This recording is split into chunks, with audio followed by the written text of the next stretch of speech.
नमो ब्रह्मादिभ्यो ब्रह्म विद्या संप्रदाय कर्तृभ्यो वंश ऋषिभ्यो महद्भ्यो नमो गुरुभ्यः। सर्वोपप्लवरहितः प्रज्ञानघनः प्रत्यगर्थो ब्रह्मैवाहमस्मि। नारायणं पद्मभवं वसिष्ठं शक्तिं च तत्पुत्र पराशरं च व्यासं शुकं गौड़पदं महान्तं गोविंद योगीन्द्रं अथास्य शिष्यं श्री शंकराचार्यम् अथास्य पद्मपादं च हस्तामलकं च शिष्यं तंत्रोटकं बालत्रिकारम् अन्यान् अस्मद्गुरून् सन्ततम् आनतोऽस्मि। श्रुतिस्मृतिपुराणानाम् आलयं करुणालयं नमामि भगवत्पादं शंकरं लोकशंकरम्। शंकरं शंकराचार्यं केशवं बादरायणं सूत्रभाष्यकृतौ वन्दे भगवन्तौ पुनः पुनः। ईश्वरो गुरुः आत्मेति मूर्तिभेद विभागिने व्योमवद्व्याप्तदेहाय दक्षिणामूर्तये नमः। अशुभानिराजष्टि तनोति शुभ संततिं स्मृतिमात्रेण यत्पुंसां ब्रह्म तन्मंगलं परम्। अतिकल्याण रूपत्वा नित्य कल्याण संश्रयात् स्मृतीणां वर्धत्वाच्च ब्रह्म तन्मंगलं विदु। ओंकारश्चाथ शब्दस्य द्वैतो ब्रह्मणः पुरा कंठं भित्त्वा विनिर्यातौ तस्मान् मांगलिकौ उभौ। ओम तत्सत् परब्रह्मणे नमः। श्री राम जय जय राम। श्री राम जय जय राम। श्री राम जय जय राम। श्री राम जय जय राम। श्री राम जय जय राम। धर्म की अधर्म का प्राणियों में विश्व का हर हर महादेव। असरण शरण कारण करुण करुणा वरुणालय कर्तुम अकर्तुम अन्यथा कर्तुम समर्थ नित्य शुद्ध बुद्ध मुक्त स्वरूप अनंत कोटि ब्रह्मांड नायक परात्पर पूर्णतम पुरुषोत्तम परब्रह्म सच्चिदानंद घन सर्वज्ञ सर्वशक्तिमान भगवान श्री कृष्ण से अर्जुन ने हाथ जोड़कर प्रार्थना किया, हे भगवान यत् श्रेयः स्यान्निश्चितं ब्रूहि तन्मे शिष्यस्तेहं साधिमां त्वां प्रपन्न। निश्चित जो श्रेय है माने नित्य सुख शांति है, उस तत्व को आप मुझे बतावें। मैं आपका शिष्य हूँ, आपकी शरण में हूँ। तो भगवान श्री कृष्ण बोले, हे अर्जुन सावधान मन से श्रवण करो। एक तो प्रकृति है, दूसरा पुरुष है और तीसरा कुछ नहीं है संसार में। दो ही चीज है, प्रकृति और पुरुष। अब इन दोनों का स्वरूप समझो। प्रकृतिं पुरुषं चैव विद्धनादि उभावपि विकारांश्च गुणांश्च यो विद्धि प्रकृति संभवान। कार्य करण कर्तृत्व हेतु प्रकृतिरुच्यते। पुरुषः सुख दुःखानां हेतुत्वे भोक्तृत्वे हेतुरुच्यते। पुरुषः प्रकृतिस्थो हि प्रकृति भुंक्ते प्रकृतिजान् गुणान्। कारणं गुणसंगोऽस्य सदसद्योनिजन्मसु। अर्जुन, प्रकृति और पुरुष ये दोनों अनादि हैं। प्रकृति पुरुषं चैव विद्धि अनादि उभौ अपि। दोनों को अर्जुन तुम अनादि जानो। इनमें एक अनादि अनंत है और दूसरा अनादि शांत है। तो इसमें जो पुरुष है वो अनादि अनंत है, उसका आदि अंत नहीं है। और प्रकृति अनादि तो है, परंतु पुरुष के सम्यक ज्ञान से उसका अंत हो जाता है। वो ऐसी है, पुरुष में कल्पित है रस्सी में सर्प की भांति प्रकृति, पुरुष में छाया की भांति प्रकृति है। पुरुष तो ब्रह्म है, प्रकृति उसकी माया है। प्रकृति को माया कहते हैं, छाया रूप है, मिथ्या है, वो सत्य नहीं है। तो प्रकृतिम पुरुषंचैव विद्धि अनादि उभवपि। विकारांश्च गुणांश्चैव विद्धि प्रकृति संभवान।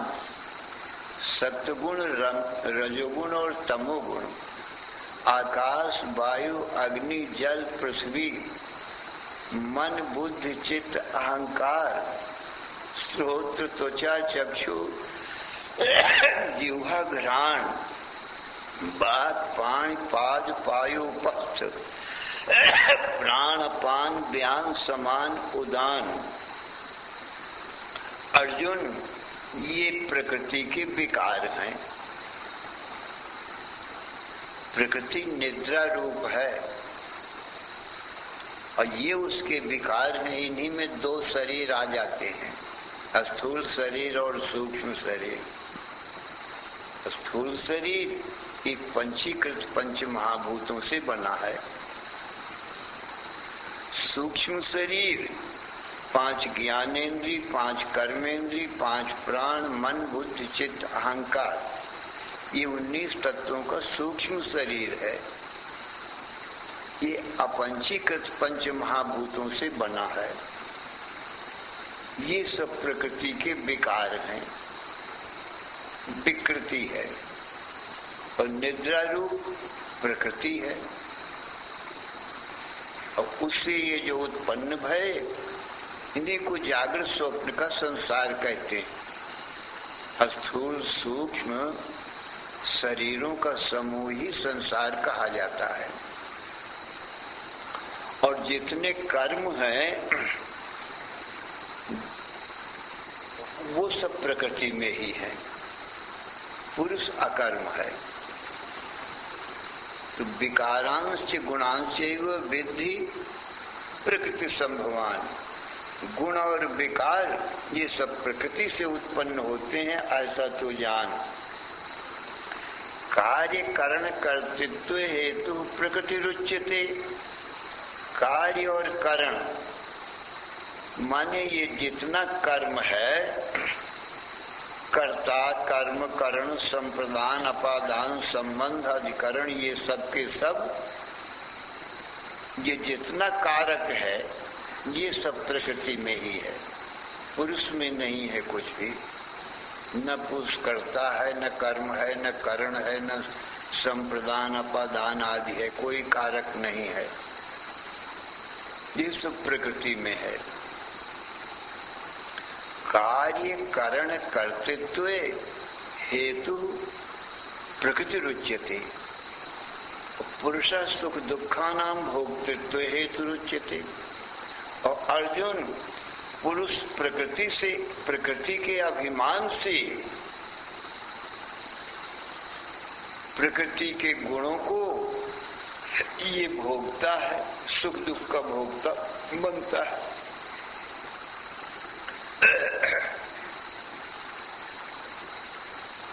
तो प्रकृति में स्थित होकर के ही प्रकृति का अपना जैसे देह इंद्रिय मन बुद्धि प्राण अपने को मान लिया अज्ञानता से भ्रम से, तो फिर ये कर्ता भोक्ता बन जाएगा। है सब करते तो प्रकृति में, अब भोक्तापना कहा उसी के अभिमान से ये भोक्तापना बन बैठता है। पुरुषा सुख दुखानाम भोक्तृत्व हेतु रुच्यते, सुख दुख के भोगने में हेतु ये पुरुष होता है। और कब? पुरुषः प्रकृतिस्थो ही भुंक्ते प्रकृति ज्ञान गुणान कारणम गुण संगो से सदसदियोनि जन्मसु। अर्जुन, पुरुषः प्रकृतिस्थो ही, जब ये पुरुष प्रकृति में स्थित होता है, क्योंकि प्रकृति अलग है पुरुष अलग है। पुरुष दृष्टा है, प्रकृति दृश्य है। पुरुष चेतन है, प्रकृति जड़ है।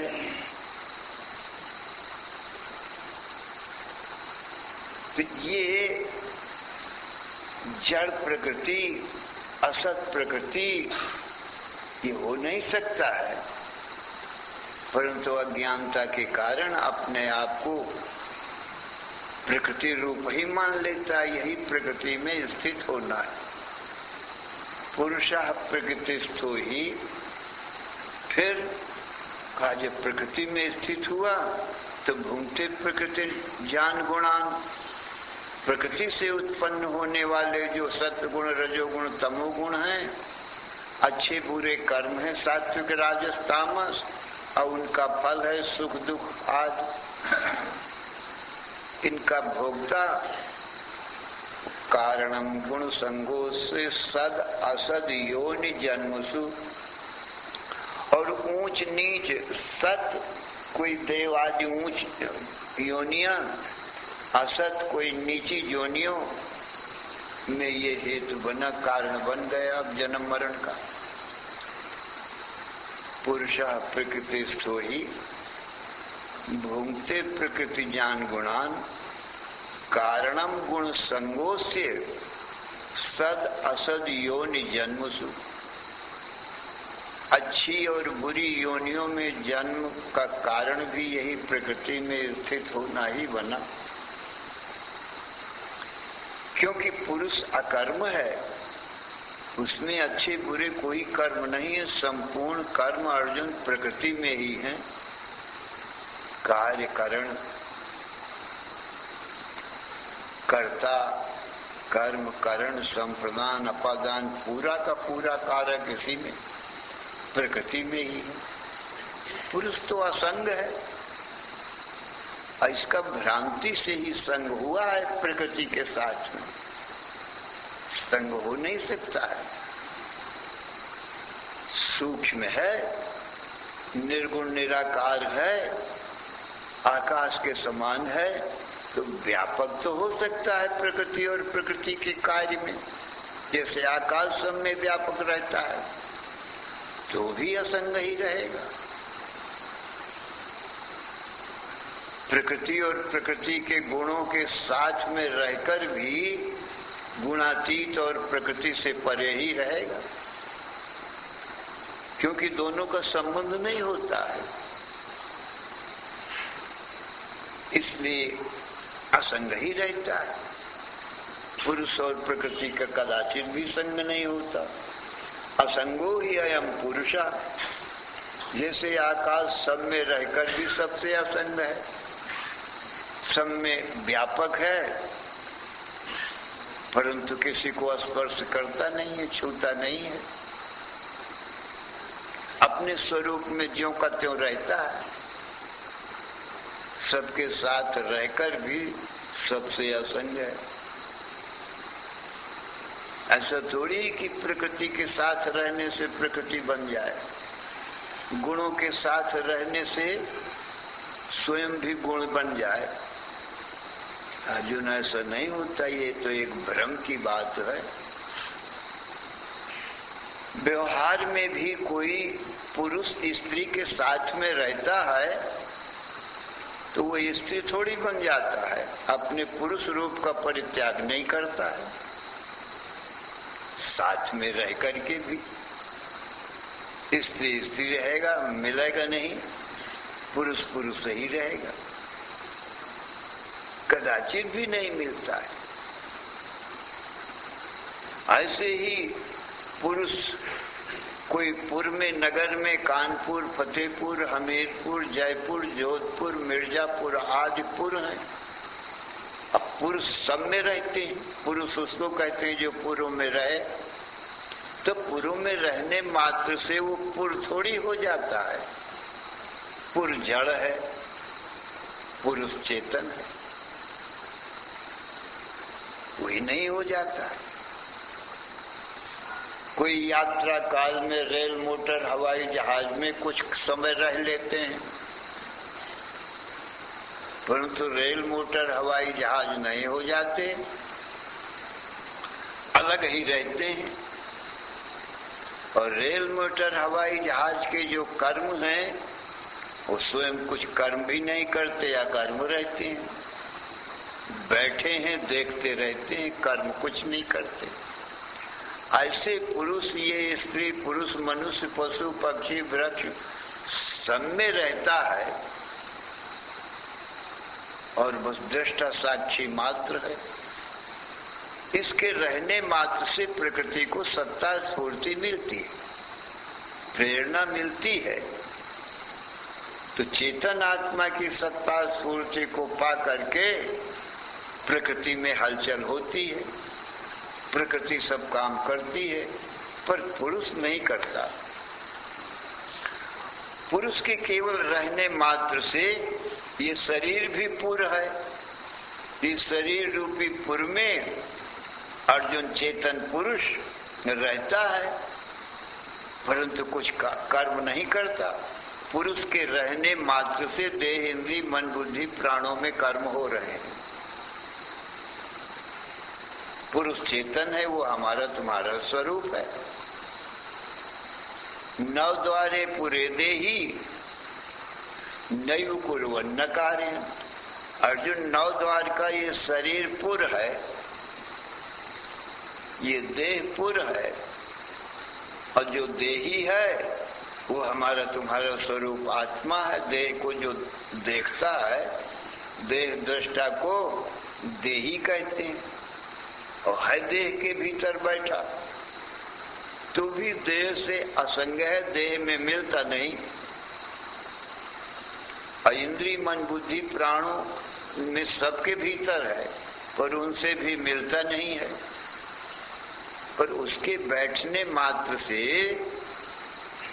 जीव के, चेतन के बैठने मात्र से इनमें कर्म होने लगता है। इसलिए देही आत्मा कुछ करता नहीं, न किसी से करवाता ही है, केवल रहता है।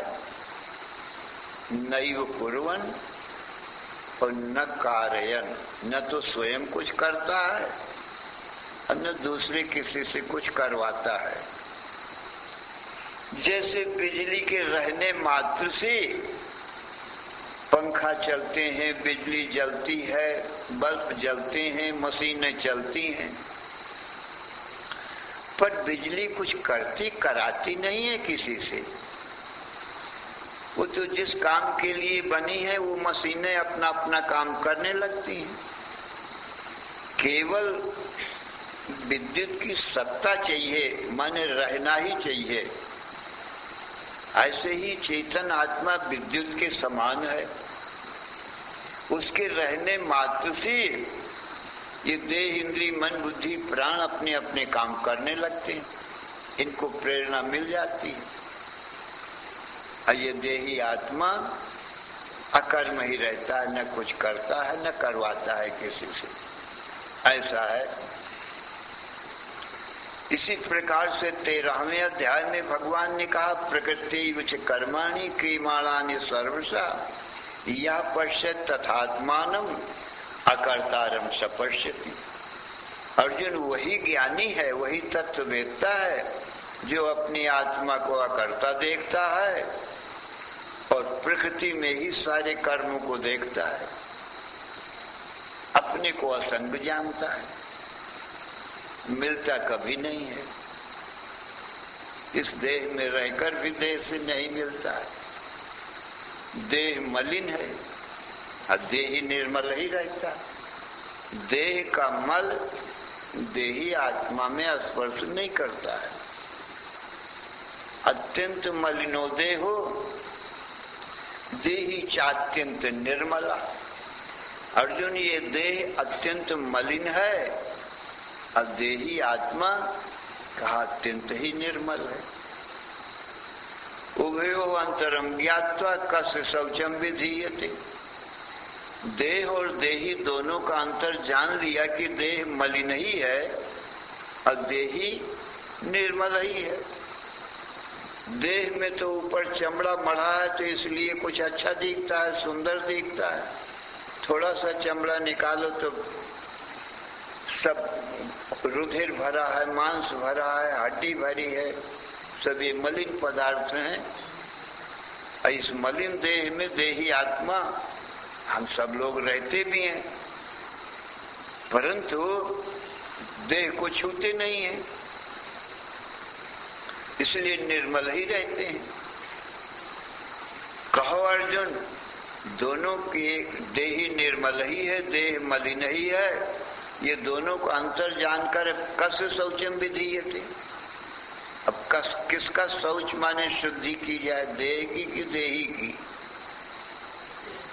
देही तो निर्मल ही है, उसको क्या शुद्ध करना है? और देह मलिन ही है, वो शुद्ध हो सकता नहीं।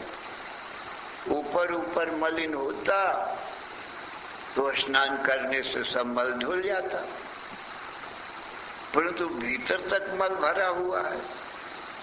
जैसे कोला भीतर तक काला है। कोयला यदि ऊपर ऊपर काला हो तो साबुन सोडा से धोने से, निर्मल जल से प्रक्षालन करने से वो उज्जवल हो सकता है, पर वो कोयला तो भीतर तक काला ही काला। जितना धोगे उतना और काला रंग ही दिखाई पड़ेगा, क्यों भीतर काला है, ऊपर भी काला है, सब काला ही काला है, पूरा का पूरा। तब उसकी शुद्धि कहाँ तक की जाएगी? ऐसे ही ये शरीर ऊपर से लेकर भीतर तक मलिन ही मलिन इसमें सब भरा है। 9 द्वार का ये शरीर पूरा है, 9 द्वारों से मल निकलता रहता है, इसमें यही भरा है। आंख, कान, 2 दरवाजे आंख हो गए, 2 कान के दरवाजे हो गए, 2 नासिका के हो गए, 1 मुख हो गया, 7 हो गए। और 2 द्वार अधोभाग में, नीचे के भाग में, जिससे मल मूत्र निकलता है। तो मल मूत्र निकल रहा है, आंख से कीचड़ निकलता है, नाक से बलगम, मुख से बलगम निकलता है, कानों से मैल निकलता रहता है, और रोम रोम से पसीना मल निकलता रहता है। अब इसमें जो भरा है वही निकलता है। इतना मलिन है ये देह, ये कैसे शुद्ध हो सकता है? और देह ही अत्यंत निर्मल ही रहता है, उसकी शुद्ध करने की जरूरत नहीं, क्योंकि मलिन ही नहीं हुआ। तो हमारा तुम्हारा स्वरूप अर्जुन देही है, ये मलिन नहीं होता क्योंकि संग नहीं होता, संबंध नहीं होता है, तो निर्मल ही रहता है और कर्म भी नहीं रहते हैं। क्योंकि आत्मा अकर्म है, दृष्टा साक्षी मात्र, उसके रहने मात्र से देह इंद्रिय मन बुद्धि में सत्ता स्फूर्ति आ जाती है, ये अपना अपना काम करते रहते हैं। पर आत्मा को ऐसा अभिमान नहीं कि मैं करता हूं या करवाता हूं। जैसे बिजली को ये अभिमान नहीं है कि मैं कुछ मशीनों को चला रही हूं या मैं स्वयं चल रही हूं। बिजली तो खाली रहती ही है, बिजली चली जाए तो मशीनों का काम बंद हो गया। ऐसे ही आत्मा इस शरीर से जीवात्मा निकल जाए तो देह इंद्रिय मन बुद्धि का काम बंद हो जाएगा, पड़े रहेंगे। तो आत्मा बिल्कुल असंग है, कोई संबंध नहीं होता है। नवद्वारे पुरे देही नयु पूर्वन कार्य। आत्मा न करता है न करवाता है, या करता ही रहता है। अर्जुन, तो अपने आत्मा को अकर्ता जान लेवे, प्रकृति में कर्म जाने से उससे संबंध अपना होता नहीं है। प्रकृति क्रियमाणानि गुणैः कर्माणि सर्वशः अहंकार विमूढ़ात्मा कर्ता हमिति मन्यते। जो जीव अज्ञानता बस अपने को देह मान लेता है, शरीर मान लेता है, इंद्रिय मन बुद्धि प्राण अपने को मान लेता है, तो अपने को कर्ता मान बैठता है कि मैं कर्मों को करने वाला हूं। इसीलिए ये इसको संग दोष लग जाता है और जन्म मरण को प्राप्त होता रहता है। नहीं तो आत्मा में कभी कर्म है ही नहीं। साक्षी चेता केवलो निर्गुणस्य, केवल साक्षी है, चेतन है, केवल है, निर्गुण है, एक अद्वितीय है। सब शरीरों में आत्मा एक ही है, गुणातीत है, मायातीत है, इंद्रियों से परे है। इसीलिए तत्ववेत्ता महात्मा देह इंद्रिय मन बुद्धि के कर्मों को अपने कर्म नहीं जानता। इसीलिए आत्मा को कोई जन्म मरण का बंधन नहीं। नैव किंचित करोमीति युक्तो मन्येत तत्त्ववित् पश्यन् शृण्वन् स्पृशन् जिघ्रन् अस्नन् गच्छन् स्वपन् श्वसन् प्रलपन् विसृजन् ग्रहणन् उन्मिषन् निमिषन्नपि इंद्रियाणि इंद्रियार्थेषु वर्तन्त इति धारयन्। अर्जुन, जो आत्म तत्व को जानता है, आत्मा ही असली में तत्व है। तत्व कहते हैं सत्य को, जो सदा बना रहते हैं वो तत्व है। और ये प्रकृति और प्रकृति का काल कहा, ये निस्सार है, निस्तत्व है। ये हमेशा नहीं रहता है, ये प्रकृति का काल। जागृत का संसार स्वप्न में उड़ गया, पता नहीं कहाँ चला गया। स्वप्न का संसार निद्रा में उड़ गया। तो जो तत्व है वो तो उड़ेगा नहीं। जैसे किसान लोग गेहूं जौ चना बोते हैं, फिर खेती काट के लाते हैं, माड़ कूट करके उसको ओसाते हैं, हवा में उड़ाते हैं, तो भूसा भूसा तो उड़ जाता है। और उसमें जो गेहूं जौ चना अनाज है वो रह जाता है, वो नहीं उड़ता है। तो उसमें वही तत्व है, उसी को खाकर मनुष्य जीता है। अब भूसा उड़ गया, भूसा निस्तत्व है, उसको कोई खाता नहीं। गेहूं जो चना जो दाना है उनको खाता है। यद्यपि होता भूसे में ही है, बिना भूसे के गेहूं जो चना ये दाना हो भी नहीं सकता। तो भी भूसा निस्तत्व है और अन्न जो है वो तत्व है। ऐसे ही ये सारे संसार में गेहूं जौ चना अन्न के समान ये आत्मा व्याप रहा है। अब ये सब भूसा है, इन्हीं शरीर रूपी भूसा के अंदर ये तत्व भी, मैं भी बैठा हूं, तो भी मैं उड़ता नहीं हूं। काल की कितनी भी आंधी चले, जागृत काल की आंधी चलती है तो स्वप्न और सुसुप्ति खत्म है। स्वप्न की आंधी चलेगी तो जागृत उड़ जाएगा, पर आत्मा न उड़ेगा। सब उड़ जाते हैं। जागृत का संसार स्वप्न में उड़ गया, स्वप्न का सुसुप्ति में और सुसुप्ति समाधि में मैं रह गया। पहले भी मैं था जागृत स्वप्न में सुसुप्ति में, और ये सब उड़ गए तो मैं रह गया। पहले इनके भीतर था, अब ये रहे नहीं, बाहर भीतर का कोई सवाल ही नहीं पैदा होता है। फिर व्यापक हूं मैं, तो ये जागृत स्वप्न सुसुप्ति रहे तो इनके भीतर बाहर रहता हूं, और जब ये नहीं है तो भीतर बाहर का कोई भेद नहीं। समाधि में मैं आप अद्वितीय रहता हूं। इसलिए ज्ञानी महात्मा अपने आत्मा को जो जानता है वही ज्ञानी है। वो महात्मा, महा माने सबसे बड़ा है। कौन? आत्मा। अतत व्याप्नोति थी आत्मा, हमारा तुम्हारा स्वरूप जो है आत्मा, वो महान है।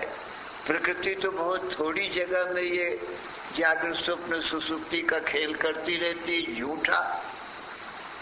आकाश में मेघों के समान माया आई और जागृत स्वप्न संसार पैदा कर दिया, फिर लापता हो गई। और आत्मा, हमारा तुम्हारा आत्मा कहा महान है, इसलिए महा आत्मा का नाम हुआ महात्मा। तो हमारा तुम्हारा आत्मा महान होने से महा लगाया जाता है, ब्रह्म रूप होता है, ब्रह्म ही महान है। और बाकी सारा संसार प्रकृति और प्रकृति का कार्य एक अंशेन स्थितो जगत।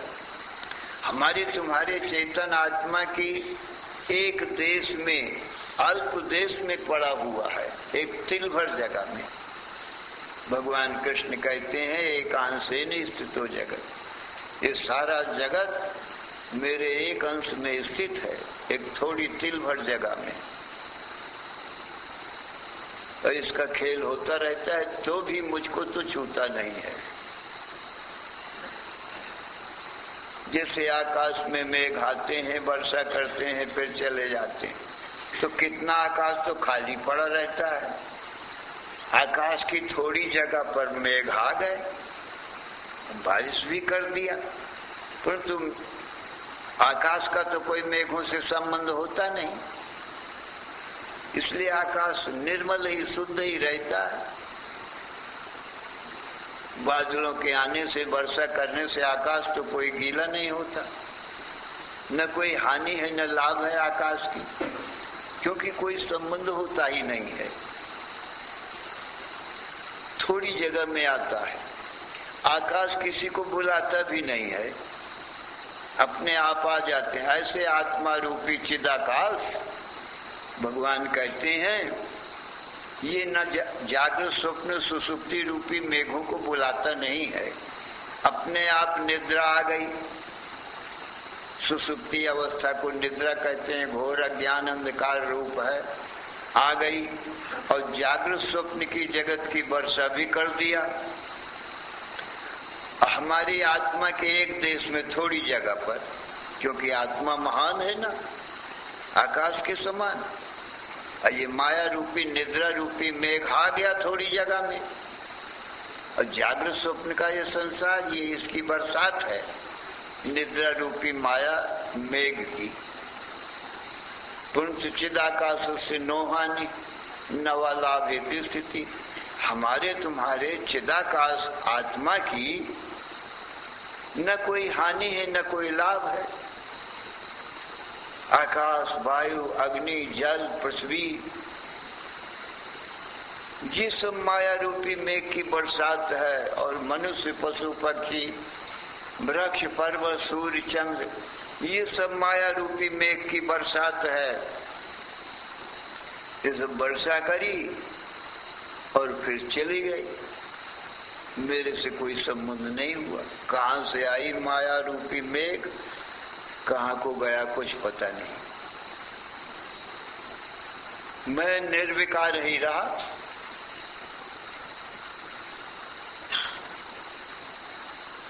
अग्नि की वर्षा हो गई, वायु की, जल की, पृथ्वी की,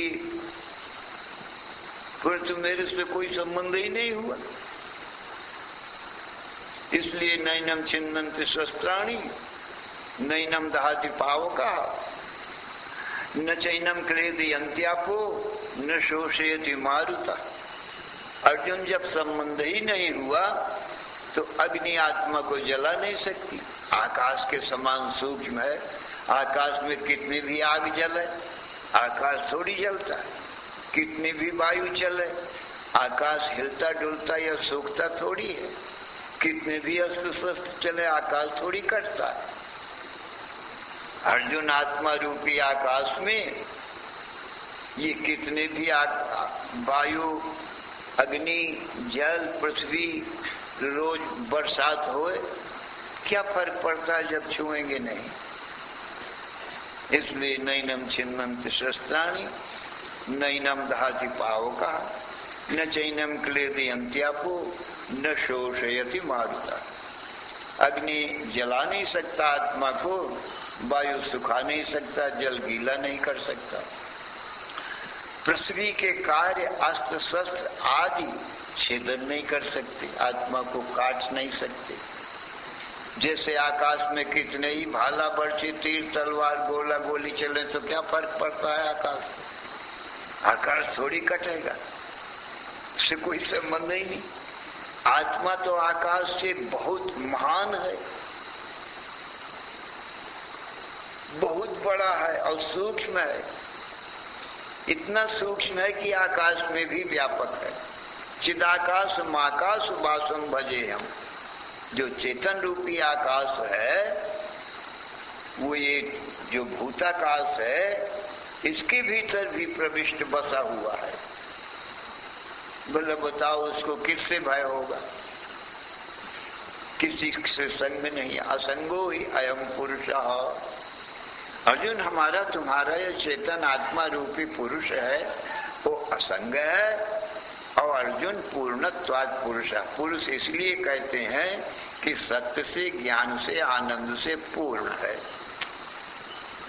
कुछ कमी नहीं है, अपूर्णता नहीं है इस आत्मा में, पूर्ण है।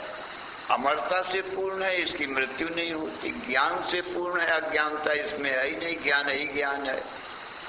आनंद से पूर्ण है, आदि अंत रहित आनंद का सिंधु है। तो स्वभाव से ही पूर्ण है। तो ये माया रूपी मेघ तो ऐसी ही है, झूठी छाया जैसी आ गई। गंधर्व नगर में आकाश में जैसे मेघ आ गए, ऐसे ढंग की ये माया आ गई। कोई तत्व नहीं है। तो तत्व तो अपना ही स्वरूप है। वदन्ति तत्तत्त्वविदस् तत्त्वम् यज्ञानमद्वयम्। तत्ववेत्ता लोग जो अनंत अखंड अद्वितीय ज्ञान है, उसी को तत्व कहते हैं। ब्रह्मेति परमात्मेति भगवान इति शब्दते। उसी ज्ञान को तत्व कहते हैं, उसी को ब्रह्म कहते हैं, उसी को भगवान कहते हैं, उसी को परमात्मा कहते हैं। ये अनेक नामों से इसी ब्रह्म तत्व को पुकारा जाता है। ज्ञान तत्व अनंत अखंड है, इसका आदि अंत नहीं है। सोई हमारा तुम्हारा स्वरूप है और स्वभाव सिद्ध है। ये भगवान कृष्ण का उपदेश है। और अपनी बुद्धि से विचार करो, अपनी सच्चित आनंद रूपता को, और अपने को देह इंद्रिय मन बुद्धि से अलगा लो। मिल सकते नहीं हो। मिलने का एक भ्रम ही है। तो जितने कर्म हैं इन्हीं देह इंद्रिय मन बुद्धि में देखना चाहिए, अपने में नहीं।